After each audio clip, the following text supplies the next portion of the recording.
Hi students, நம்ம இந்த வீடியோல CBSE Class 10 ஸ்டூடெண்ட்ஸ்க்கான 2024-25 ஓட அஃபிஷியல் சாம்பிள் பேப்பரோட ஆன்சர் கீ பார்க்க போறோம். இதுல பாருங்க, ஃபர்ஸ்ட் நம்ம பார்க்க போறது MCQs 20 questions இருக்கு, எல்லாமே 1 marks. ஃபர்ஸ்ட் கொஸ்டின் பார்க்கலாம். The graph of the quadratic polynomial P of x passes through these points 4 point கொடுத்திருக்காங்க. அப்ப the zeros of the polynomial என்ன அப்படின்னு கேட்டிருக்காங்க. இதை உட்காந்து நம்ம கிராஃப் ஷீட்ல பிளாட் பண்ண தேவையில்லை, எதுவும் பண்ண வேணாம். பேசிக்கா ஒரு விஷயம் தெரிஞ்சுக்கோங்க. ஒரு பாலினாமியல் அப்படி நம்ம டிராப் பண்றோம்னு வச்சுக்கோங்களேன், எங்கெல்லாம் அது வந்து எக்ஸ் ஆக்சிஸ்ல மீட் பண்ணுதோ அது எல்லாமே அதோட ஜீரோஸ் தான். இப்போ இந்த கிராஃப்ல எந்த பாயிண்ட் எல்லாம் எக்ஸ் ஆக்சிஸ்ல லைஸ் ஆயிருக்கு அப்படின்றத பார்த்தா போதும். இப்போ ஏன்னா பி ஆஃப் எக்ஸ்ன்னு கொடுத்துருக்காங்க, பாலினாமியல் இன் டேர்ம்ஸ் ஆஃப் எக்ஸ்ன்னு தான் அர்த்தம். -6,0ன்ற பாயிண்ட் இங்க பிளாட் ஆயிருக்கு. அப்போ இந்த பாயிண்ட் வந்து -6,0. இப்போ இது எக்ஸ் ஆக்சிஸ்ல இருந்திருக்கும். 0,-30ன்றது ஒய் ஆக்சிஸ்ல இருக்கு. அந்த பாயிண்ட் நம்ம ஜீரோவா கன்சிடர் பண்ணக்கூடாது. 4,-20 குவாட்ரண்ட்டுக்குள்ள வரும். ஸோ அதுவும் ஜீரோஸ்ல வராது. 6,0ன்ற பாயிண்ட் என்னோட எக்ஸ் ஆக்சிஸோட பாயிண்ட். ஏன்னா எக்ஸ் ஆக்சிஸ்ல தான் நம்பர் இருக்கு. அப்போ -6,0வும் 6,0 இது ரெண்டும் தான் வந்து ஆக்சிஸ் மேல பிளாட் ஆகும். அதுதான் நம்மளோட ஜீரோஸ். இது எப்படி கண்டுபிடிக்கணும் அப்படின்னு பாருங்க. அப்ப எக்ஸோட வேல்யூ வந்து -6 + 6 அப்படின்றது தான் நம்மளோட ஜீரோஸ். -6, +6 அப்படின்ற பாயிண்ட்ல தான் பாஸ் ஆயிருக்கும். அதான் நம்ம ஜீரோஸ். டி ஆப்ஷன் கரெக்டா இருக்கு. Find the value of k. The system of equation is inconsistent அப்படின்னு கொடுத்திருக்காங்க. இன்கன்சிஸ்டன்டோட ரேஷியோட கண்டிஷன் என்னன்னு பார்த்தீங்கன்னா a1/a2 = b1/b2 இருக்கும். But not equal to c1/c2 இருக்கும். அதான் நோ சொல்யூஷன், அதாவது இன்கன்சிஸ்டன்டோட கண்டிஷன். இப்போ கொடுத்துருக்க ஈக்குவேஷன் இப்படி இருக்கு. 3x - ky +7 இங்கே வந்தால் -7 = 0. ரெண்டாவது ஈக்குவேஷன் அதே மாதிரி 6x + 10y - 3 = 0 அப்படின்னு எடுத்துக்கலாம். இப்போ இதில் சப்ஸ்டியூட் பண்ண போகிறோம். நமக்கு தேவை கேயோட வேல்யூ தான். இப்போ இது ரெண்டத்தையும் ஈக்குவேட் பண்ணி நம்ம கண்டுபிடிக்க முடியும். a1 வேல்யூ 3, a2 வேல்யூ 6, எக்ஸோட கோஎஃபிஷியன்ட் ஈக்குவல் டு இங்கே ஒய்யோட கோஎஃபிஷியன்ட் இங்கே -k இருக்கு. அப்போ -kன்னு போடணும். இங்கே ஒய்யோட கோஎஃபிஷியன்ட் 10 இருக்கு. அப்போ 10ன்னு எழுதிக்கணும். இது 1s இது 2s கேன்சல் பண்ணிக்கலாம். டிவைட்ல இருக்க 10 அந்த பக்கம் போனால் மல்டிபிள் ஆகும். அப்போ 10/2 = -kன்னு கிடைக்குது. இது கேன்சல் பண்ணால் 5. -k = 5. அப்போ k = -5 அப்படின்னு எழுதிடலாம். அதான் நம்ம கரெக்ட் ஆன்சர். பி ஆப்ஷன்ல இருக்கு பாருங்க. அடுத்து which of the following is not true அப்படின்னு கேட்டிருக்காங்க. இதுல கொடுத்திருக்க ஸ்டேட்மெண்ட் எல்லாமே ட்ரூவா தான் இருக்கு. டி தான் ஃபால்ஸா இருக்குது. ஏன் அப்படின்னு பார்க்கலாம். From a point inside the circle only 2 tangent can be Tran அப்படின்னு கொடுத்திருக்காங்க. From a point inside the circle அப்படின்னா இங்க பாருங்க, இது ஒரு சர்க்கிள் இருக்கு. இது சர்க்கிளோட இன்சைட் பாயிண்ட். இன்சைட் பாயிண்ட்ல இருந்து நம்மளால டேஞ்சன்ட்டே வரைய முடியாது. நோ டேஞ்சன்ட் தான் அதோட வேல்யூ. கரெக்டா? இப்போ ஒரு பாயிண்ட் வந்து சர்க்கிளுக்கு வெளியில லைஸ் ஆயிருக்குன்னு வச்சுக்கோங்களேன். இந்த பாயிண்ட்டுக்கு பேர் எக்ஸ்டீரியர் பாயிண்ட்னு சொல்லுவாங்க. வெளியில இருக்க அவுட் சைட்ல இருக்க பாயிண்ட்ல இருந்து எத்தனை டேஞ்சன்ட் வரைய முடியும்னா கண்டிப்பா 2 tangents வரைய முடியும்.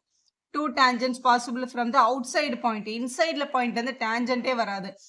இது ஒரு சர்க்கிளுக்கு மேல ஒரு பாயிண்ட் இருந்ததுன்னா அது வழியா எத்தனை டேஞ்சன்ட் வரைய முடியும் அப்படின்னு கேட்டிருந்தாங்கன்னா ஒரு டேஞ்சன்ட் வரைய முடியும் அப்படின்னு சொல்லலாம். இதுல இன்சைடுக்கு 2 tangent கொடுத்துருக்காங்க. இன்சைட் பாயிண்ட்டுக்கு நோ டேஞ்சன்ட் தான் கரெக்ட். இது மட்டும் தான் ராங். மற்ற எல்லா ஸ்டேட்மெண்ட்டுமே ஈஸியா தான் இருக்கு. A chord is a line segment joining 2 points of the circle னு கொடுத்திருக்காங்க. ஒரு சர்க்கிள்ல ஏதாவது 2 பாயிண்ட் எடுத்து கனெக்ட் பண்ற இந்த லைன் செக்மெண்ட்க்கு பேர் கார்டுன்னு சொல்லியிருக்காங்க. only one tangent can be drawn at any point on the circle. அப்படின்னா சர்க்கிளோட சர்க்கம்ஃபரன்ஸ்ல நிறைய பாயிண்ட்ஸ் இருக்கும். ஒரு பாயிண்ட்ல அட் டைம்ல ஒரு டேஞ்சன்ட் தான் வரைய முடியும். அந்த சென்டென்ஸ் கூட கரெக்ட் தான். ஃபோர்த் கொஸ்டின் பார்க்கலாம். If nth term of an AP 7n - 4, nth termன்றது an அப்படின்னு எழுதிக்கோங்க. an ஓட வேல்யூ 7n - 4 இருந்தா தென் காமன் டிஃபரன்ஸ் என்னன்னு கேட்குறாங்க. அப்போ டி என்னன்னு உங்களுக்கு கேட்குறாங்க. டி கண்டுபிடிக்கிறதுக்கு பேசிக் என்ன தெரியுமா? a2 - a1. ரெண்டாவது டேர்ம்ல முதல் டேர்மை மைனஸ் பண்ண டிஃபரன்ஸ் தெரிஞ்சிடும். ஸோ a2வை a1ஐயும் கண்டுபிடிக்கணும். a2வை கண்டுபிடிக்கிறதுக்கு n வர இடத்துலலாம் 2 போடுங்க. இப்போ 7 × 2 - 4ன்னு எழுதிக்கலாம். 7 2s are 14. 14ல் 4ஐ மைனஸ் பண்ணால் 10. a1 அப்படின்னா n வர இடத்துலலாம் 1 போடுங்க. 7 × 1 - 4ன்னு எழுதிக்கலாம். அப்போ 7 - 4 வேல்யூ 3. அப்போ டிஃப்ரென்ஸ் கண்டுபிடிக்கிறதுக்கு a2ல a1 மைனஸ் பண்ணணும். a2க்கு நமக்கு 10 கிடைச்சிருக்கு, a1க்கு நமக்கு 3 கிடைச்சிருக்கு. ஸோ சப்ட்ராக்ட் பண்ணால் 7. ஸோ ஏ ஆப்ஷன் 7 கரெக்டாக இருக்கு.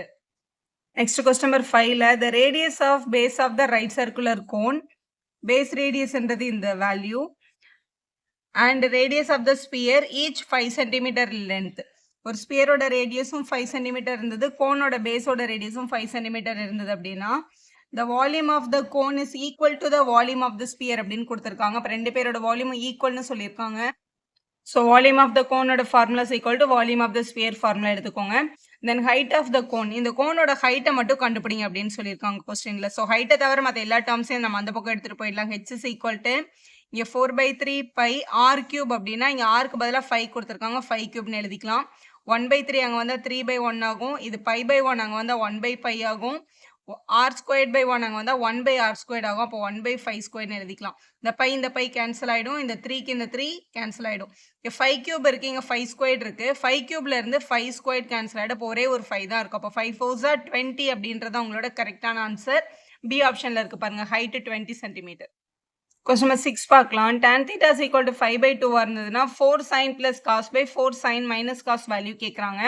இதை பேசிக்காக ட்ரையாங்கிள் வரைஞ்சி இன்னொரு சைடை கண்டுபிடிச்சி sin cos யூஸ் பண்ணியும் போடலாம். ஆனால் இது 1 மார்க் கொஸ்டின்றதுனால ரொம்ப ஈஸியாக tan கொடுத்துருக்காங்கல்ல, அப்போ இந்த கொஸ்டினை இன் டேர்ம்ஸ் ஆஃப் டேனில் மாற்ற ட்ரை பண்ணுங்க, ரொம்ப சிம்பிளாக கிடைக்கும். இப்போ மேலேயும் கீழே ஃப்ராக்ஷன் டேர்மில் இருக்க எந்த கொஸ்டினாக இருந்தாலும் மேலேயும் கீழேயும் ஒரே டேர்மால் டிவைட் பண்ணுறதுனாலையோ மல்டிபிள் பண்ணுறதுனாலையோ அதோட வேல்யூ கண்டிப்பாக மாறாது. இப்போ மேலேயும் கீழேயும் காசால் டிவைட் பண்ணிக்க போகிறோம். அப்போ எல்லா டேர்முக்கு கீழேயும் காஸ் தீட்டான்னு எழுதிக்கணும். இங்கே டிவைடட் பை காஸ் தீட்டா, இங்கே ஓவராலாக டிவைடட் பை காஸ் தீட்டா எடுத்தால் 2 பேருக்கும் காமனாக அதை பிரிச்சுக்க முடியும் நம்ம. இங்கேயும் டிவைடட் பை காஸ் தீட்டா, இங்கேயும் டிவைடட் பை காஸ் தீட்டா அப்படின்னு எடுத்துக்கலாம். ஸோ எடுத்துட்டோன்னா இங்கே முதல் டேர்ம் 4 சைன் பை காசுன்றது டேன் தீட்டா ஆகிடும், ப்ளஸ் காஸ் பை காஸ் 1. அதே மாதிரி இங்கேயும் 4 டேன் தீட்டா மைனஸ் 1ன்னு கிடச்சிரும், காஸ் கேன்சல் ஆகிடும். tan theta வேல்யூ தான் ஆல்ரெடி நம்ம கொஸ்டின்ல இருக்கே 5/2. அப்போ அந்த 5/2 எடுத்து அப்படியே சப்ஸ்டியூட் பண்ணிடலாம். ஏன்னா நமக்கு நிறைய டைம் வந்து மிச்சமாகும். ஏன்னா 1 மார்க்குக்கு ஸ்டெப் மார்க் கிடையாது, கரெக்ட் ஆன்சர் எழுதியிருந்தா தான் 1 மார்க். ஸோ ஈஸியாக பண்ணுங்க. இது 1 டைம், இது 2 டைம் கேன்சல் ஆகிடும், இங்கேயும் 1 டைம், இது 2 டைம் கேன்சல் ஆகிடும். அப்போ மேலே 5 2s are 10 minus சாரி மேலே ப்ளஸ் இருக்குது, ஸோ 10 + 1, கீழே வந்து 5 2s are 10 - 1ன்னு கிடைக்கும். ஸோ 10 + 1 11, 10 - 1 வந்து 9. 11/9 உங்களோட ஏ ஆப்ஷனில் இருக்கு பாருங்க, அதான் கரெக்ட். இப்போ கொஸ்டின் நம்பர் 7 பார்க்கலாம். இந்த டயக்ராம் இங்கே கொடுத்துருக்காங்க கொஸ்டின்ல. இதில் வந்து இந்த லைன் வந்து டேஞ்சன்ட்னு சொல்லியாச்சு. இங்கே சர்க்கிளில் ஒரே ஒரு பாயிண்ட்ல டச் பண்ணிட்டு போகிற லைன் டிபின்றது ஒரு டேஞ்சன்ட்.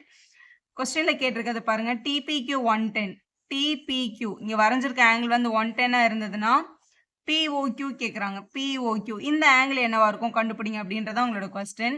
இதோட பேசிக் என்னன்னு பார்த்தீங்கன்னா, இப்போ சர்க்கிள் இருக்கு, சர்க்கிளோட ஒரு பாயிண்ட், அதாவது பாயிண்ட் ஆஃப் கான்டாக்ட் வேல்யூ இப்படி ஒரு டேஞ்சன்ட் நம்ம ட்ரா பண்ணியிருக்கோம் அப்படின்னா ரேடியஸ் கனெக்ட் பண்ணால் டெஃபினட்டாக இந்த ஆங்கிள் வந்து 90 டிகிரி இருக்கும், பர்பண்டிகுலராக தான் இருக்கும் அப்படின்னு நமக்கு தெரியும்.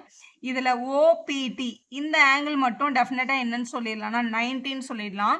கொஸ்டினில் இது ஃபுல்லாக 110 அப்படின்னு கொஸ்டினில் கொடுத்துருக்காங்க. 110ல் இந்த ஒரு பார்ட் 90யாக இருந்தால் இந்த ரிமைனிங் இருந்த போர்ஷன் மட்டும் டெஃபினட்டாக 20 டிகிரியாக இருந்திருக்கும். அப்போ தானே இது வந்து 110 கிடைக்கும்.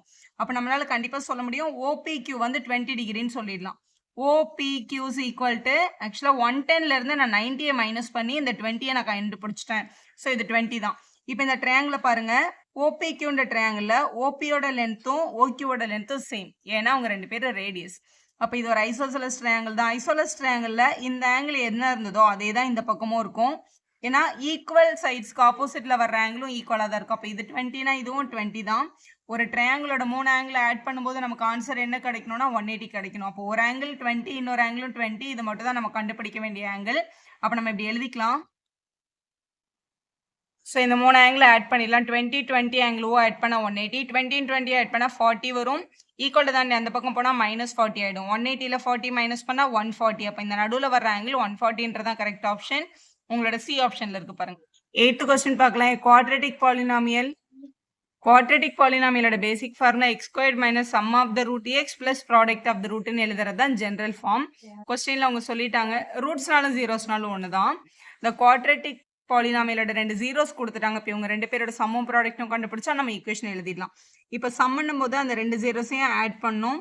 -5/2 + √5/2 ஒரே டேர்ம், ஒன்று ப்ளஸ்லேயும் ஒன்று மைனஸ்லேயும் இருந்தால் ஆட் பண்ணால் 0 தான் கிடைக்கும். ஸோ 0ன்னு எழுதிக்கோங்க.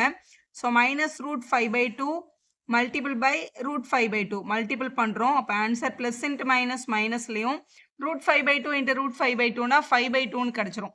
ஆக்சுவலாக √x × √x அப்படின்னா ஒரு எக்ஸ் ரூட்டில் அந்த வெளில வந்துடும்ல, அந்த மாதிரி தான் இது. 5/2 ஒரு 5/2 வெளில வந்துடும். இப்போ இந்த ஈக்குவேஷனை நம்ம எழுதிடலாம். அப்போ x² - சம்மோட வேல்யூ 0ன்னு கிடைச்சாச்சு, அதை எழுதிக்கோங்க. ப்ராடக்ட் வந்து -5/2, இப்போ இங்கே -5/2 அப்படின்னு எழுதிக்கணும். இப்போ நம்மளோட ஆன்சர் இப்படி கிடைச்சிருக்கு. அதாவது x² 0x நம்ம விட்டுறலாம், -5/2 இப்படி கிடைச்சிருக்கு. ஆனால் இந்த மாதிரி ஆன்சரே நம்ம கிட்ட இல்லை. இதுல பேசிக் என்ன பாருங்களேன், எப்பவுமே ஒரு பாலினாமியல் இருக்குன்னா, அது ஒரே கான்ஸ்டன்ட்டால மல்டிபிள் பண்ணும்போது அதோட வேல்யூ நமக்கு சேஞ்ச் ஆகாது. அது அதே பாலினாமியலோட ரெப்ரசன்டேஷன் தான். இப்ப இந்த 4 ஆப்ஷன்ல கண்டிப்பா டி ஆப்ஷனும், ஏ ஆப்ஷனும் கிடையாது. அதுல எக்ஸோட வேரியபிள் இருக்கு. இதுல எக்ஸோட வேரியபிள் கிடையாது. அப்ப இந்த 2த்துல ஏதாவது ஒண்ணு தான் நம்மளோட கரெக்ட் ஆன்ஸரா இருக்கும். இத எப்படி மேம் கண்டுபிடிக்கிறது கரெக்ட் அப்படின்னு கேட்டீங்கன்னா, இங்க நமக்கு 1x ஸ்கொயர்ட் கிடைச்சிருக்கு. ஆனா இங்க 8x ஸ்கொயர்ட் குடுத்திருக்காங்க. முதல்ல பி ஆப்ஷன செக் பண்ணி பார்க்கலாம். அப்ப இந்த x ஸ்கொயர்ட 8x ஸ்கொயர்ட் பண்ணணும் அப்படின்னா, மல்டிபிள் பை 8 பண்ணியிருப்பாங்க. ஸோ மல்டிபிள் பை 8 பண்ணா இது வந்து 8x ஸ்கொயர்டாவும், இது 5/2 இன்டு 8ஆவும் மாறியிருக்கும். இப்ப இது 8 இது 2ல கேன்சல் பண்ணியிருந்தா 4. அப்ப 8x ஸ்கொயர்ட் மைனஸ் 20 நம்மளுக்கு கரெக்ட் ஆப்ஷன் கிடைக்குது. ஸோ இதுதான் கரெக்ட். இப்ப இதுல 15ல மல்டிபிள் பண்ணா இங்க 6ன்னு கிடைக்காது. வேற டேர்ம் கிடைக்குது. அப்ப இது ராங்கா தான் குடுத்திருக்காங்க. அப்ப இந்த ஆப்ஷன் கரெக்ட். இது மட்டும் இல்ல, எந்த ஒரு பாலினாமியல் எடுத்தாலும் ஒண்ணு எல்லாத்துக்கும் சிம்பிள் சேஞ்ச் பண்ணியிருப்பாங்க. இல்ல ஏதாவது ஒரு நம்பரால மல்டிபிளோ டிவைடோ பண்ணியிருந்தா கிடைக்கிற பாலினாமியலும் அதே பாலினாமியலோட ரெப்ரசன்டேஷன் தான் தெரிஞ்சுக்கோங்க. ஸோ பி ஆப்ஷன் கரெக்ட்டா இருக்கு. கொஸ்டின் நம்பர் 9 பார்க்கலாம். Consider the frequency distribution of 45 observation. இங்க ஒரு டேபிள் கொடுத்துருக்காங்க. The upper limit of the median class கேட்டிருக்காங்க. மீடியன் கிளாஸை கண்டுபிடிக்கிறதுக்கு அப்படியே டைரக்டா கண்டுபிடிக்க முடியாது. நம்ம கண்டிப்பா குமுலேட்டிவ் ஃப்ரீக்வன்சி கண்டுபிடிச்சு தான் எழுதணும். குமுலேட்டிவ் ஃப்ரீக்வன்சி நம்மளால இந்த டேபிள தான் காப்பி பண்ணியிருக்கேன். இந்த முதல் நம்பர் 5 அப்படியே எழுதிக்கோங்க. இந்த 5ஐ 9ஐ ஆட் பண்ணா 14, 14ஐ 25 ஆட் 14ஐ 15ஐ ஆட் பண்ணா 29, 29 10 ஆட் பண்ணா 39, 39 6 ஆட் பண்ணா 45. இங்க மேல 45 அப்சர்வேஷன் கொடுத்திருக்காங்க. இந்த கடைசி நம்பர் இங்க 45 வரணும். இல்ல இது எல்லாத்தையும் ஆட் பண்ணா என்ன ஆன்சர் வருமோ அதே ஆன்சர் இங்க டேலி ஆகணும். அப்படி பண்ணா நீங்க பண்ண சிஎஃப் கரெக்ட்டா இருக்குன்னு அர்த்தம். இந்த சிஎஃப் யூஸ் பண்ணி எப்படி மீடியன் கிளாஸ் கண்டுபிடிக்கிறதுனா, இந்த சிஎஃப் ஓட இந்த லாஸ்ட் வேல்யூ தான் n அர்த்தம். n/2 அதாவது எல்லா fஐயும் ஆட் பண்ண வர வேல்யூ தான் n. 45/2 கண்டுபிடிங்க. 45 2ஆல டிவைட் பண்ணா 2 2s are 4, இங்கேயும் 2 2s are 4, பேலன்ஸ் 1 வரும். 22.5. அப்ப இந்த 22.5 CFல எந்த ரெண்டு நம்பருக்கு நடுவுல வந்திருக்குன்னு பாருங்க. 14க்கும் 29க்கும் நடுவுல தான் 22.5 வரும். அப்ப இதுல இருக்கிறதுல பிக் நம்பர் யாரு? 29 தான் பிக் நம்பர். அப்ப இந்த 29 இருக்கிற இந்த பாக்ஸை இப்படி செலக்ட் பண்ணிக்கணும். இதுதான் நம்மளோட மீடியன் கிளாஸ். இந்த மீடியன் கிளாஸ்ல இருக்கிற இந்த கிளாஸ் இன்டர்வல்ல இந்த 20ன்றது லோவர் லிமிட், 30ன்றது அப்பர் லிமிட். இங்க என்ன கேட்டிருக்காங்கன்னு பாருங்க. Upper limit of the median class தான் கேட்டிருக்காங்க. அப்ப 30ன்றது உங்களோட கரெக்டான ஆப்ஷன் சி ஆப்ஷன்ல இருக்கு.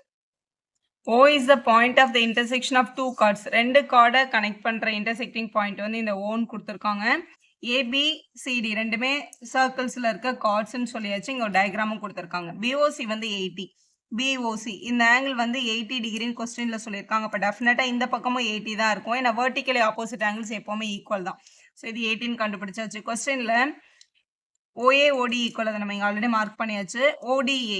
ODA இந்த பக்கம் ட்ரையாங்கிளும், OBC இந்த பக்கம் ட்ரையாங்கிளும் என்ன மாதிரியான ட்ரையாங்கிள்? ஈக்குவலேட்டரா ஐசோசெலஸான்னு முதல்ல செக் பண்ணிக்கலாம். ஸோ இதில் ஆல்ரெடி இந்த ரெண்டுமே ஈக்குவல்னு கொடுத்துருக்கிறதுனால இந்த பக்கம் இருக்கிற ஆங்கிளும் இந்த பக்கம் இருக்கிற ஆங்கிளையும் நம்ம கண்டுபிடிக்கணும். நம்ம இதை எக்ஸ், இதையும் எக்ஸ்ன்னு நம்ம எடுத்துக்கலாம்.